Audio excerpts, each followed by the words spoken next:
He was larger than life. From his youth, he was curious, impetuous, enticed by life. On the ball field, he played with abandon, setting new records and fueling a renewed popularity of the game. To fans, he was the best in baseball. Some have described him as America's first rock star. He made more money than the president. He was the first athlete to have an agent. He was the top box office draw. Songs and books were written about him.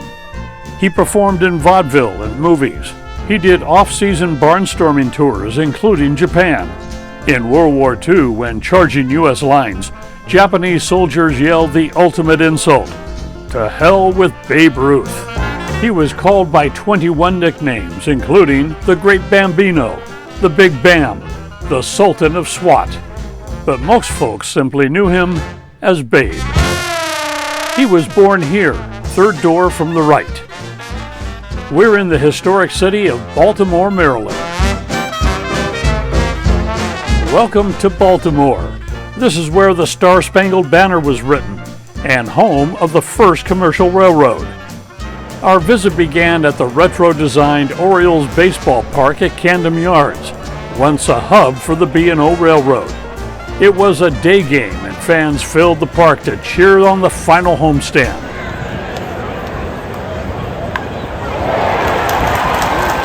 The Orioles beat the Rays in the bottom of the ninth with a home run walk-off. An awesome game. Just a few blocks south of the ballpark is the Babe Ruth Birthplace and Museum.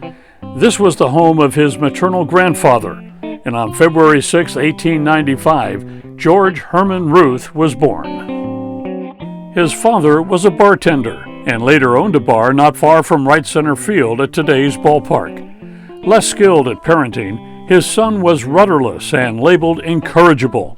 At the age of 7, George Ruth was sent to St. Mary's Industrial School to learn the skills of shirt making and carpentry, including healthy doses of discipline. It was here he discovered baseball.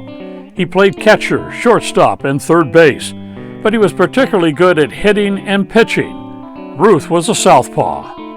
Jack Dunn, coach of the then minor league Orioles, watched him play and signed him up in 1914. Dunn also became Ruth's guardian. The other players and the local press called Ruth the Baby, or Dunn's Baby, and finally, the Babe. Financial trouble forced Dunn to sell Ruth to the Boston Red Sox, where he gained a reputation as a great pitcher who could also hit the ball, including home runs.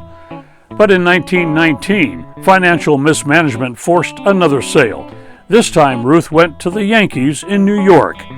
Ruth gave up pitching, and for the next 15 seasons, he and his bat fueled a baseball resurgence. Ruth's celebrity caused a frenzy of demand for Yankee tickets, so owner Jake Rupert fast-tracked the construction of his new ballpark, dubbed the house that Ruth built. He hit the park's first home run. An entire wall of the museum is dedicated to Ruth's home runs, including the 1932 World Series called shot. Facing Cubs pitcher Charlie Ruth, the count was even at 2 balls and 2 strikes.